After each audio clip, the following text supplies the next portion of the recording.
Devasana on the 13th of October, 1979. The principles of the Sasana originated from one who was keen and brilliant, and who was a great sage, the Lord Buddha. He was a ruler of a kingdom for 13 years. So how could he not be wise and learned about the ways of the world? When he went forth into homelessness, he exerted and trained himself, and developed himself for another 6 years.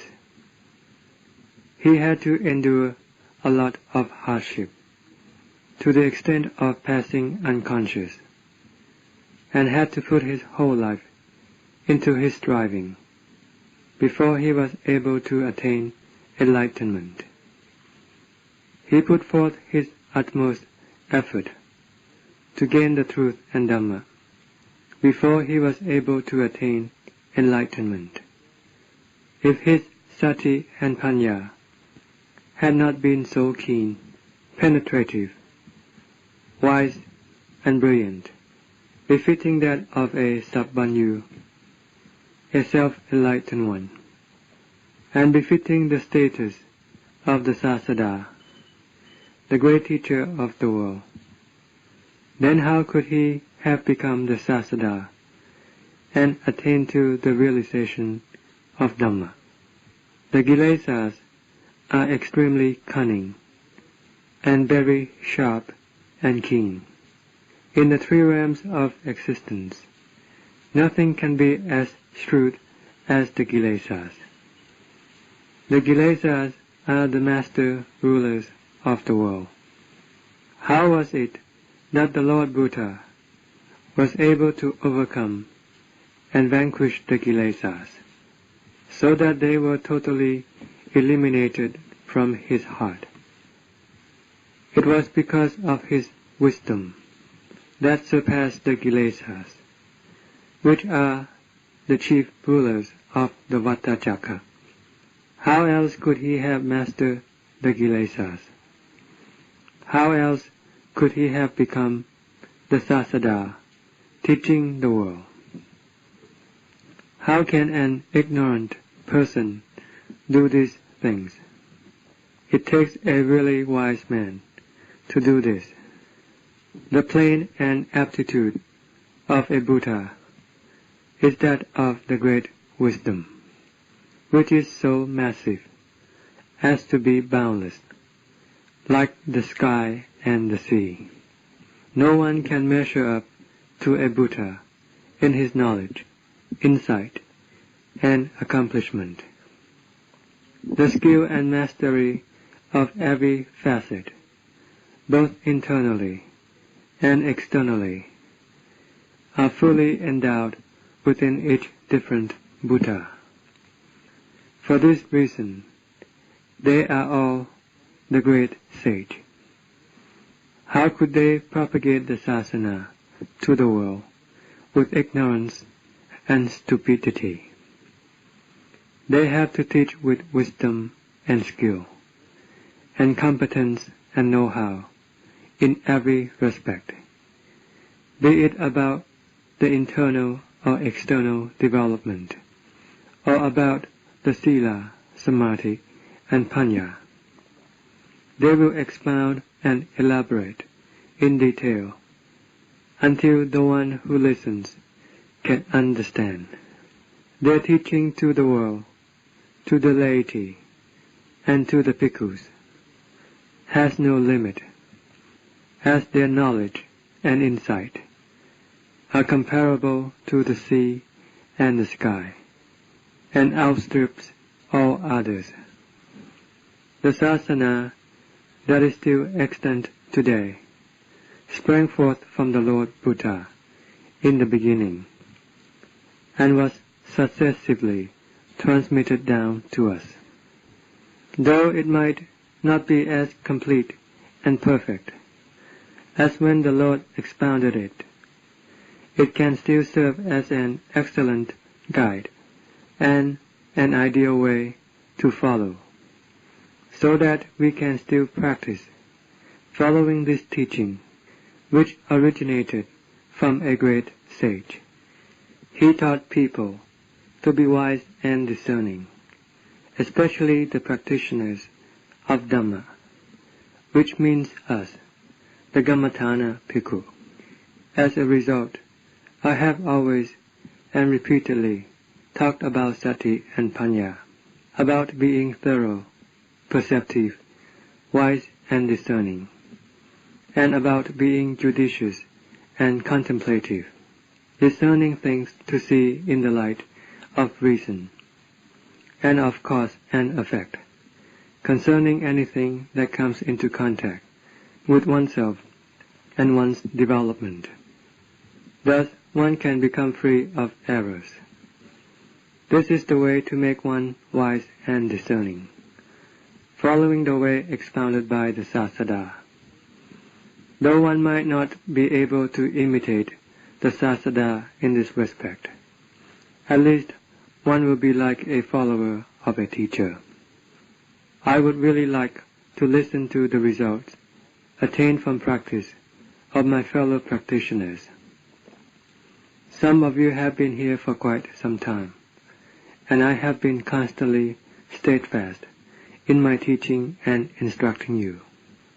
I have never been negligent of this responsibility. This is especially so with the bhikkhus and samaneras, to whom I give special interest, more so than I do to the public at large. This is so that you can learn and understand. The bhikkhu is well prepared for the practice, as he is not entangled with the affairs of household life, unlike the lay people, who have countless kinds of business which they have to deal with. The bhikkhus have only one undertaking, which is that of walking jankama and sitting in samadhi bhavana. This is an exclusive endeavor and undertaking. It is something that we have to do by ourselves. There are still many lay devotees around who have faith and admiration for the one who practices correctly. They are always ready to support us and provide us with the 4 living requisites. They are quite happy to assist us who are intent in the way of practice. This is something that we are quite well aware of. What are we lacking in, apart from being short of exerting ourselves in the way of practice for the Magga and Phala? We are not in want of the external things that we need in order to maintain our life process, or the things that assist us and keep us going. Our inadequacy is within ourselves, as we are falling short in our exertion, in our undertaking, and in our knowledge and wisdom. The results that we can be successively satisfied with, beginning with the state of calm and coolness within our hearts, right on up to penetration and illumination within our hearts that arise as a consequence of sati and panya, derived from our strenuous exertion, are therefore failing to materialize. This deficiency really falls upon ourselves, and not on the lay people, who provide us with support and assistance. So how are we going to solve this dilemma, befitting us who are really intent in our work of exertion, and who are well prepared, if we don't put in the effort? For then our work will be of no benefit. The life of a bhikkhu is a life of one who is well groomed. We who take up this life, are we fully prepared for our work and undertaking? how can we expect to come across those results that surpass the clouds and the skies, when we merely toy with our practice and dally with our work, doing it all in a perfunctory manner? How can this be possible? It is of paramount importance to give attention to the causes. In any event, we must never neglect the Buddhaṃ, Dhammaṃ, Sanghaṃ, Saraṇaṃ Gacchāmi, but must always keep them close to our hearts, in both aspects of cause and effect. Then we will not fall into the evil paths. Our hearts will then be possessed with diligence and energy. Concerning the causal aspect, the Lord already cultivated them. Nobody can outstrip the Sasada in his strenuous exertion. The Savakas had already trod this path. We have all read the life stories of the Savakas in the text. Consider how intense their exertion was. Were they ever involved or entangled with the affairs of the world and samsara? Their experiences were similar to our own. They also had experienced the world. But when they turned their hearts towards the truth and Dhamma, they were really earnest and serious, until they realized the Magga, Phala and Nibbana right within their hearts, and acquired the state of purity, which is the supreme happiness. This was because the causal aspect, which was their exertion, was complete. The forthcoming results therefore had to be correspondingly complete. Cause and effect are inseparable. The reason why we do not come across any results is because the cause is lacking. As it is not being cultivated, we must not cast the blame on other things, but only on ourselves. My instructions to you are given to the utmost of my ability. I have never hidden anything from those bhikkhus who take up residence and dependence with me. When it is the time to reveal anything, I bring it out fully into the light, concerning both the causal and the resultant aspects that I have cultivated and experienced. I show and elucidate every aspect of Dhamma that I know, without holding back the slightest thing from you. Why, then, can it not get into your hearts, so that it can serve as a lesson for your heart, and be the thing that attracts your heart to diligently strive and exert itself in every facet of practice, which brings fruits and benefits? This only befits one who has gone forth, who is a fighter and a warrior, and one who does not flinch or retreat. Where are the Magga, Phala, and Nibbana? I have told you many times before. Don't ever imagine that the Magga, Phala, and Nibbana will be found in this or that place, or this or that time, or that they are to be found in any material substance, or with the clouds, the weather, the sky, or the earth. For all of these things are just samuti. Everything surrounding us, beginning with the khandhas and going out to the rest of the physical world, is entirely filled with samuti. The Magga, Phala, and Nibbana are not found within these places, but they are found right within the sphere of the Satya Dhamma, which is the principle that vouches for them. And what is the principle of the Satya Dhamma? The four Satya Dhammas are these. Dukkha, both the dukkha of the body and that of the heart, are both considered as just dukkha. The Lord called this dukkhang ariya satyang. Dukkha is the supreme truth. It has been stated thus, and it cannot be altered. It is something unchangeable and absolute, which has been realized by the great sage, the wise and brilliant Lord Buddha. He expounded to us that this is dukkhang ariya satyang. We have to realize that this dukkha is found within the khandhas and the citta. Dukkha can be found both within the body and within the heart. Samudaya ariya satyang is the noble truth of the cause of dukkha.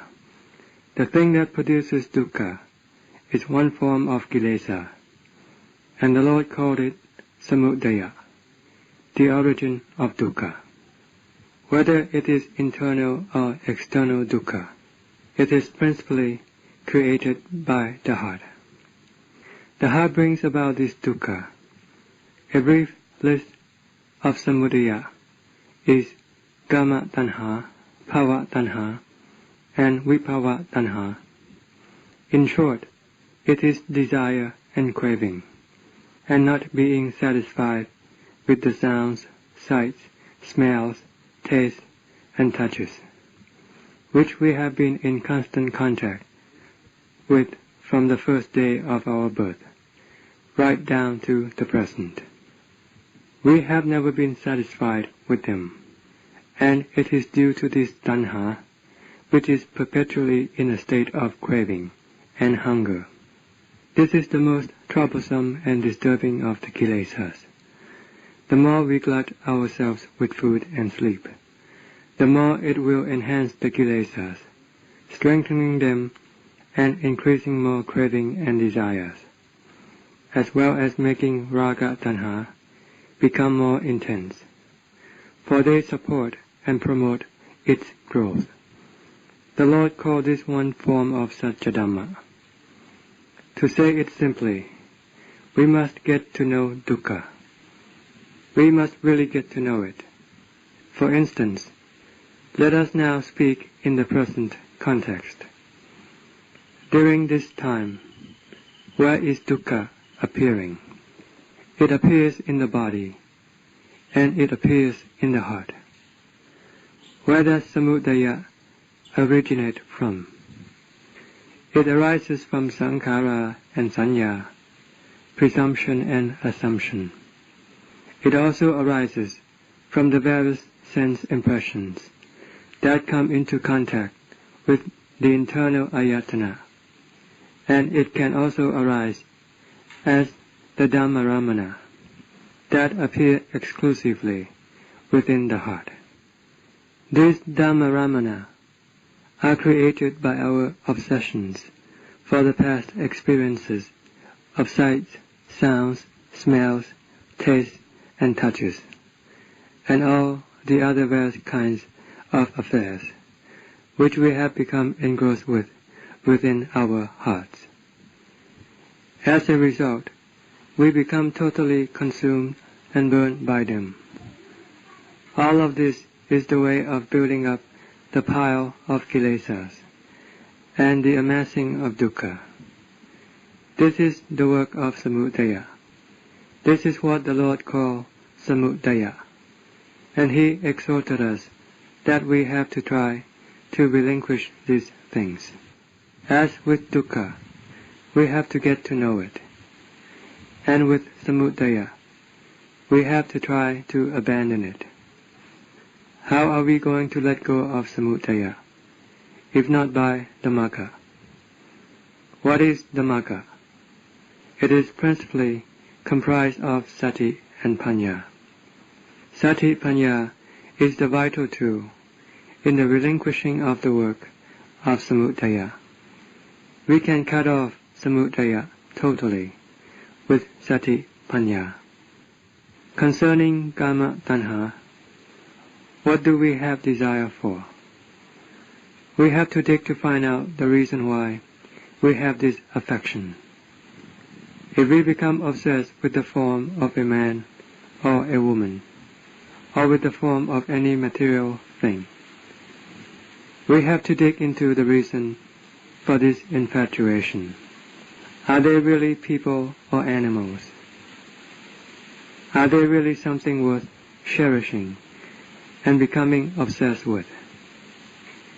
Panya has to analyze and unravel them until one can see clearly.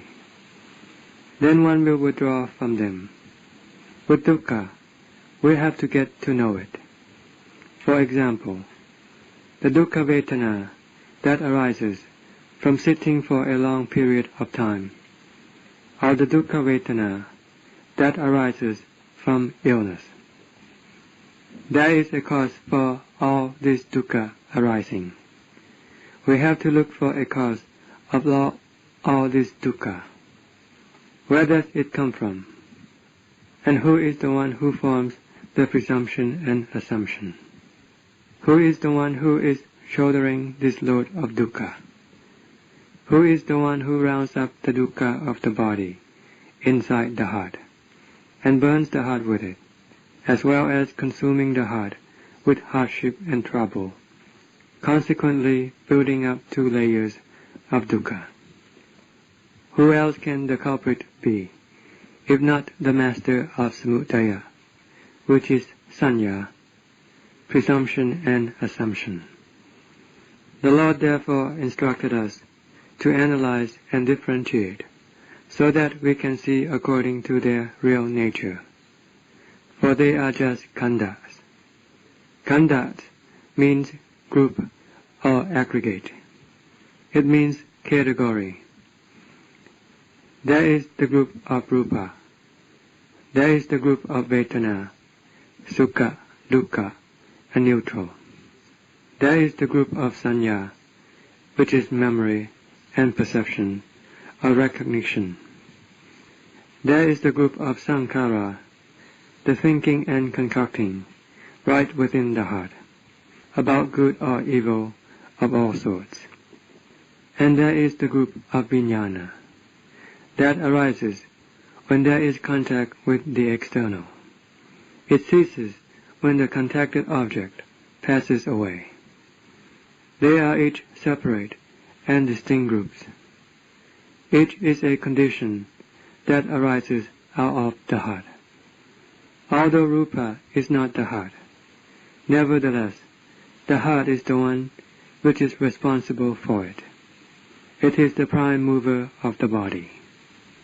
Furthermore, it is also attached to the body, due to the mighty power of samudaya, that so tenaciously takes the earth, water, air, and fire as oneself, to the extent where oneself and this element aggregates are inseparable. If we do not apply sati and panya to unravel and make things clear, so that we can see according to their true nature, it will not be possible for us to separate the body from the citta. It is similar with vedana. When vedana appears within the body, and we take the body as ourselves, then dukkha also becomes ourselves. Then we cannot find a way of separating them apart, because there is no sati and panya to do this work of separation.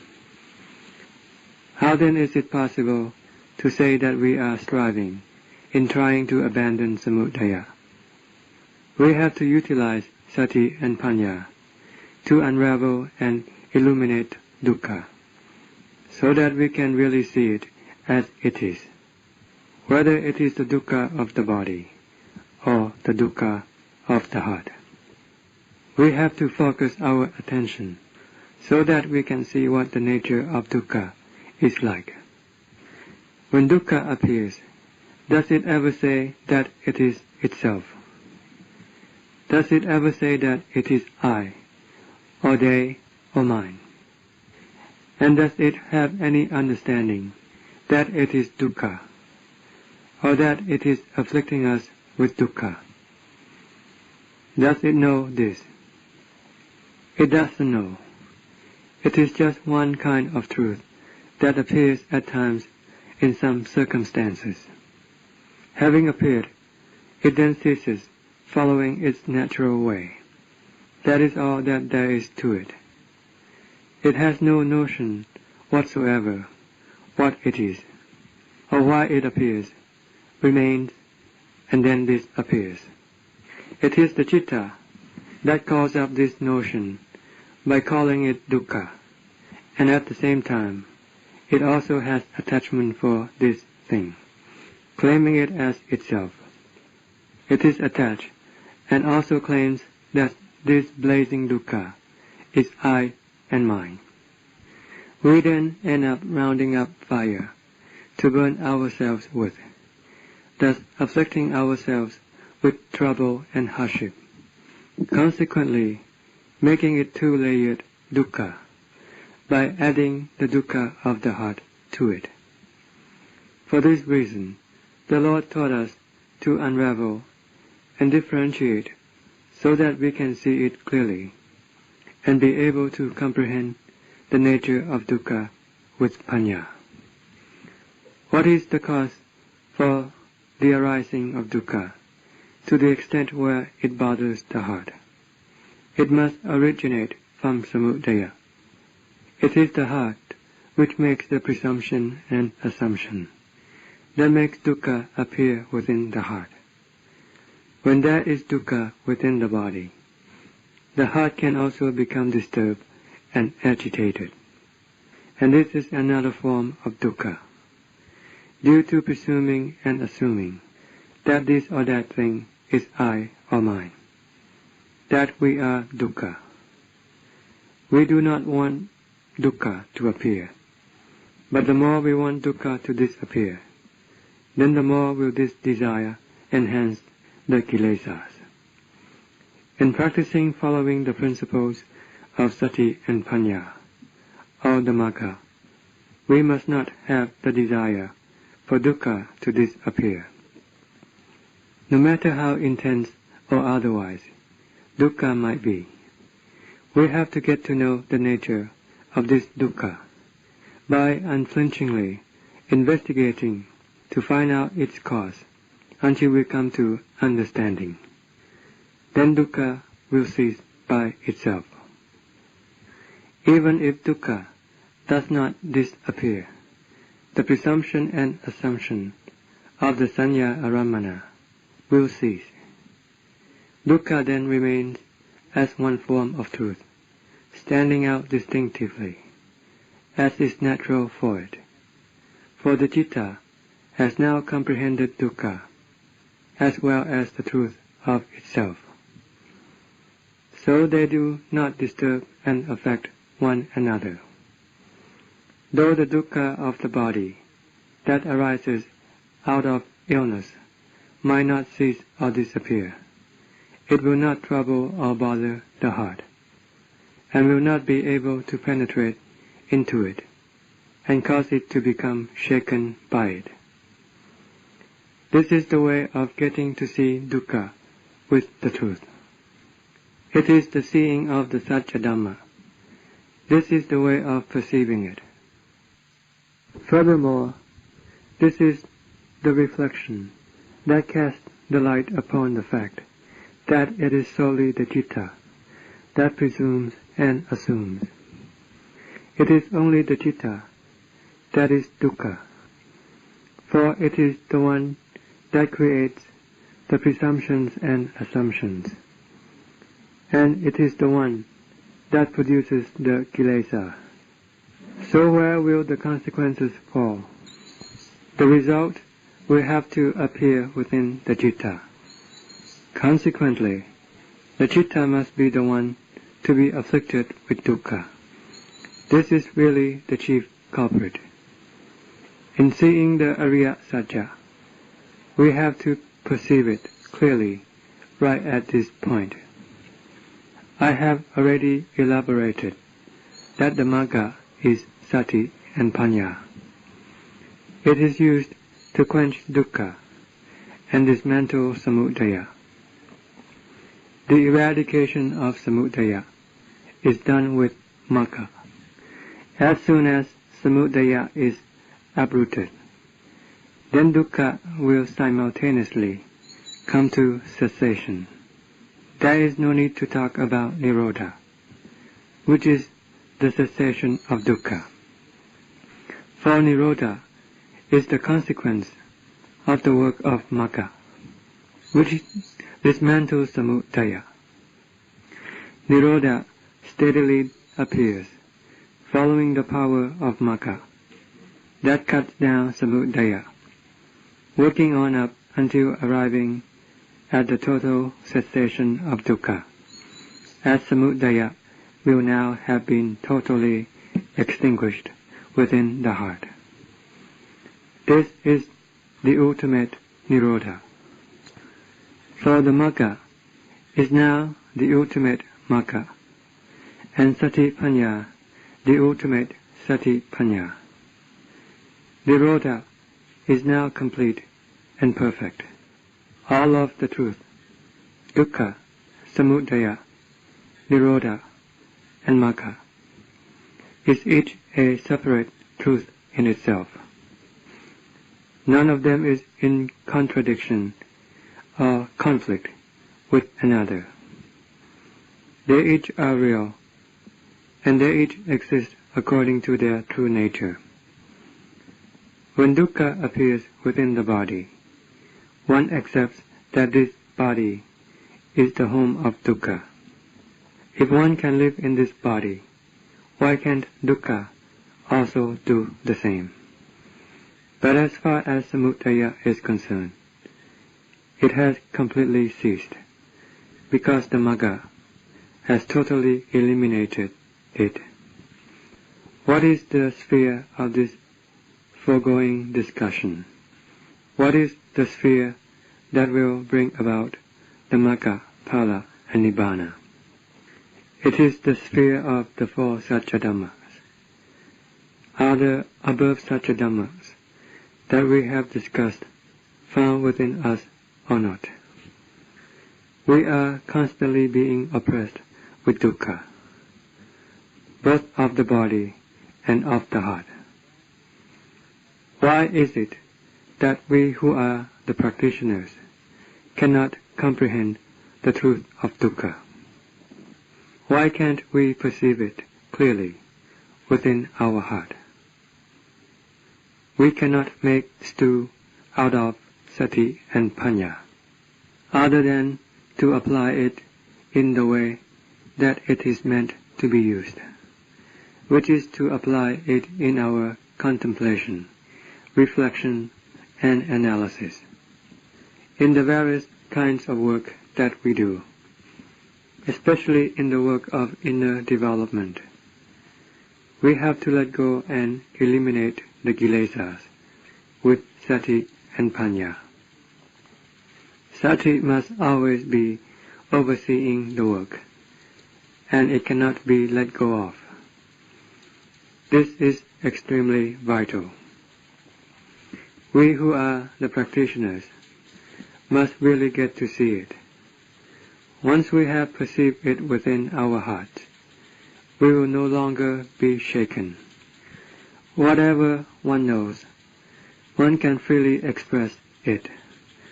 One who can speak boldly and undauntingly is the one who knows the truth within himself, like the Lord Buddha, who after having realized the Dhamma, faultlessly expounded and propagated the Dhamma to the world. The Dhamma that no one had yet been able to bring to light. He was an accomplished master, for he had truly experienced and realized all of these things. Thus he was able to speak fearlessly, following the principle of truth. The truth cannot be wiped out. For this reason, Dhamma remains until today.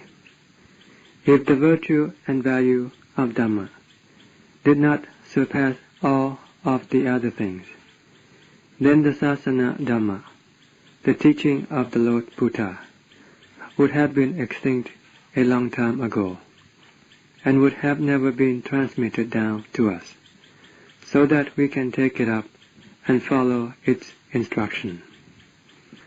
And where are all these Dhammas to be found? They are all gathered into the four Satya Dhammas. Dukkha ceases because Samudaya ceases. Samudaya is comprised of Gama Tanha, Bhava Tanha, and Vibhava Tanha. We have to disentangle and make clear the things that we have desire for. Then when we have seen it clearly, the desire will withdraw by itself. What is the Magga? Samma Ditti and Samma Sankappo is the aspect of Panya. Concerning Samma Vaja and Samma Kammanta, let us highlight them on the subtle level of the practitioner. Right speech deals with the talk on the uprooting and eradicating of the kilesas, tanha and asava.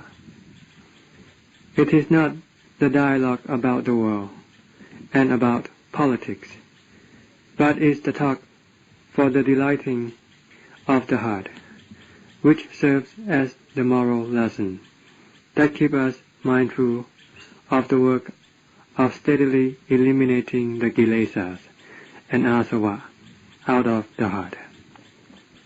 This is called Samma Vaja.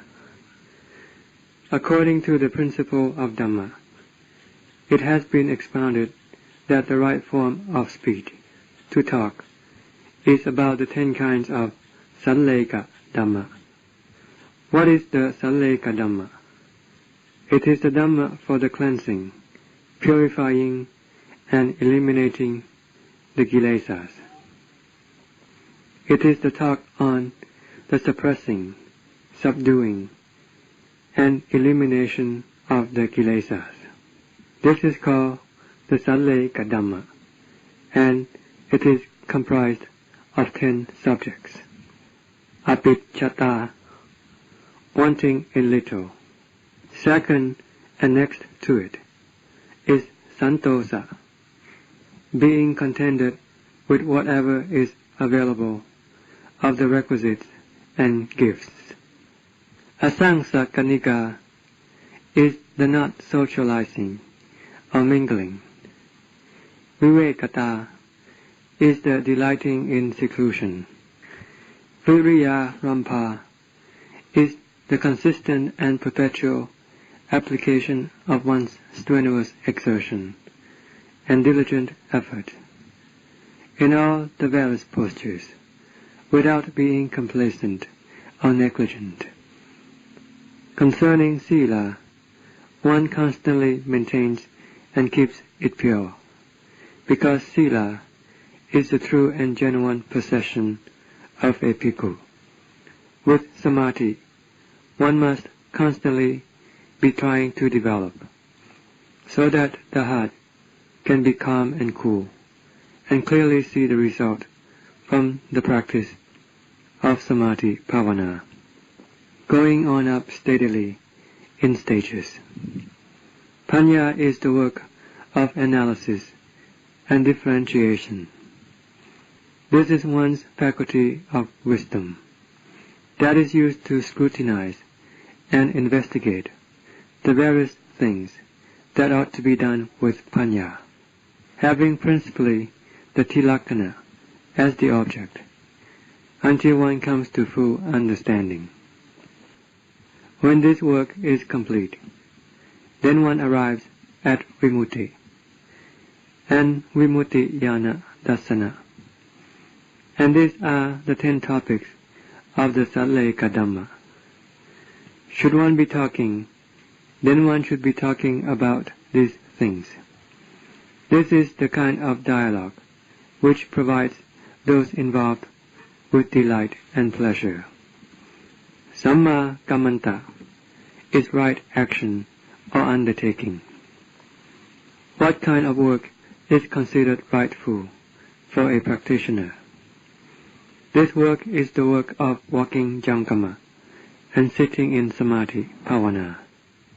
This is the most rightful pursuit, for it is the work of uprooting the kilesas.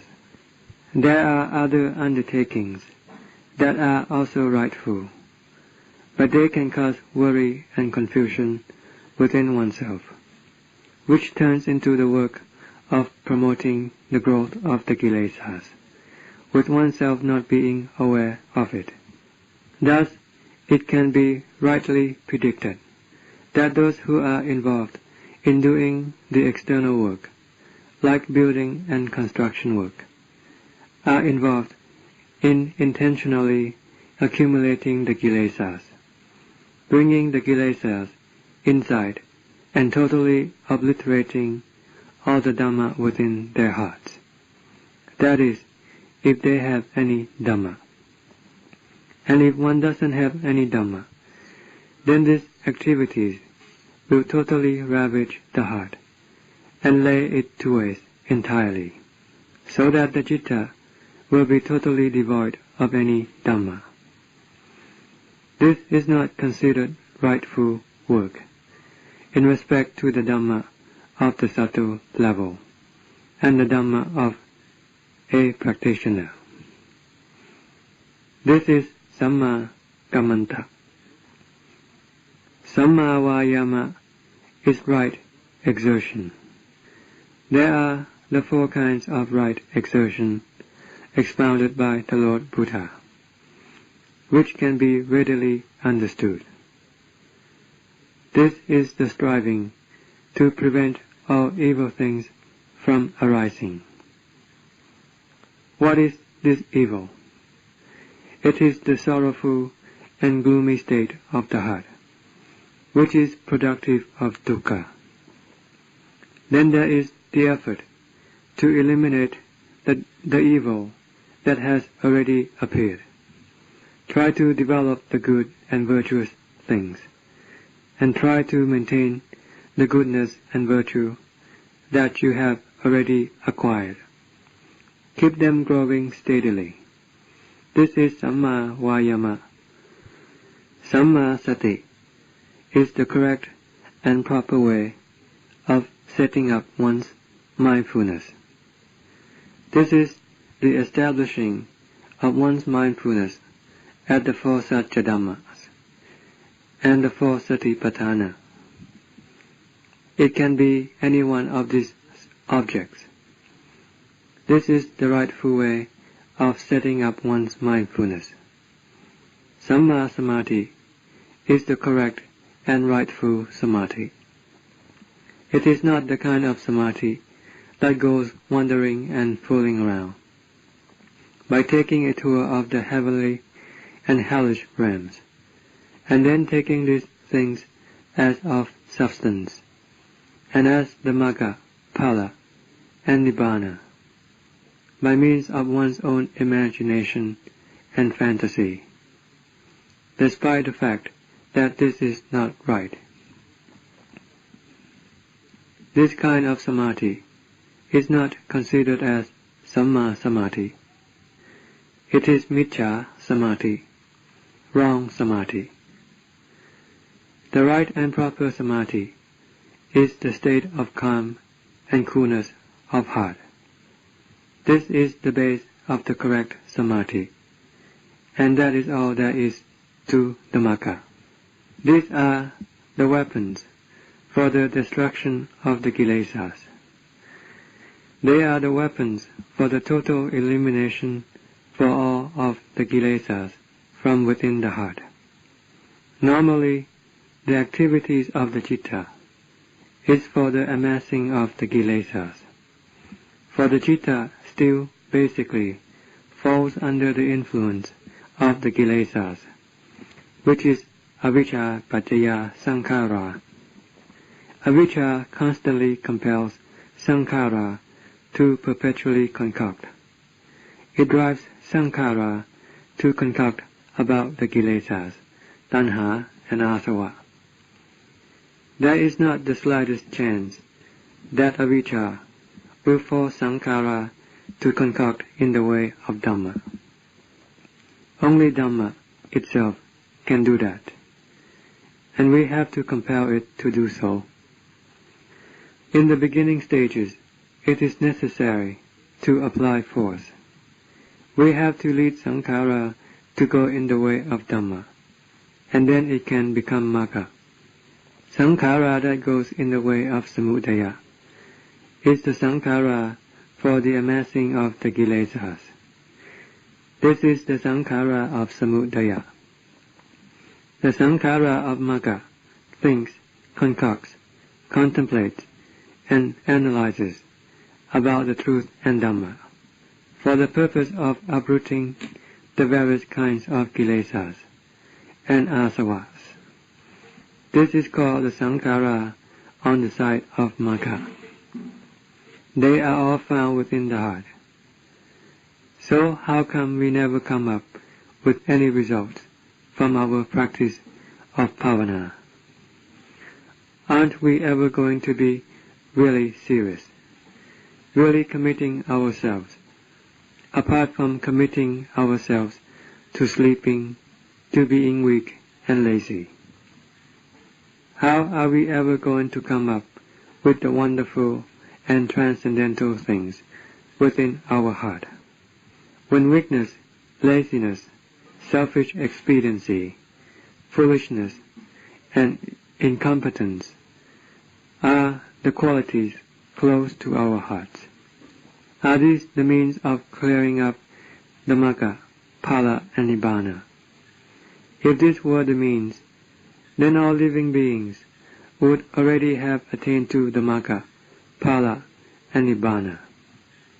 Then there would not be any need for them to strive with diligent effort, endurance, and perseverance. But the exertion is really the way of clearing away the kilesas, tanha, and asava, for the attainment to the state of freedom. Therefore, we must really put in the effort, earnestly and seriously. Don't be complacent.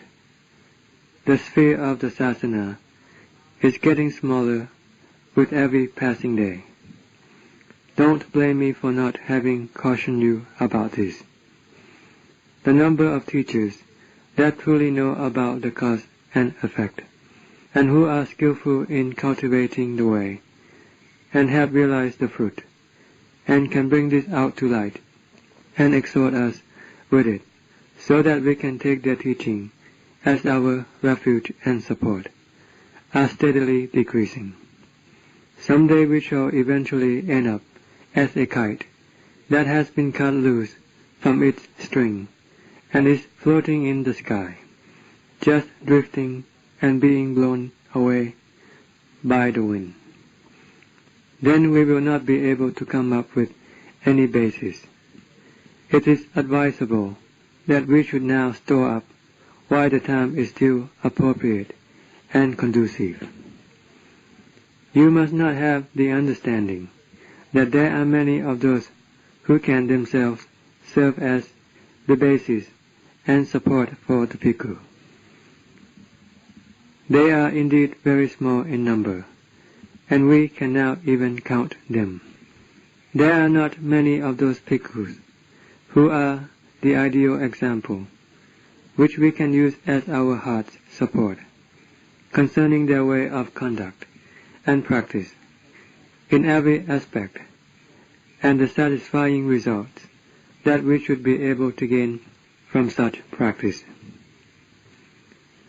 There are very few of them, and they are getting older and older. If we don't begin to accumulate at this time, when it is conducive and favorable, then who else can we depend on? At this time, we are here to take up dependence with our teacher, learning about all the various techniques and methods of practice, as we ourselves are not capable of doing it. Once we have taken up the dependence, and have learned the knack of practice from our teacher. Then we have to take it up and apply it in our own practice, so that we can come up with the results in our hearts, providing our hearts with warmth and security. At least, we should acquire the fruits of samadhi. Furthermore, we have to utilize panya in the work of investigation and analysis. Panya is very extensive and profound. It is not possible to elucidate any one single aspect of panya to please the character and preference of every practitioner. It is possible to give explanations to each individual practitioner who has already trod on the path of panya and gained some insight from investigating any particular part or aspect of any processes or parts of the body, and who then relates the problem to his teacher. His teacher can then immediately unravel and explain to him. This is because there is now a point over which the problem is raised, and to which the solution can readily be applied. It is rather difficult when one has to elaborate and elucidate in general terms. End of Desana.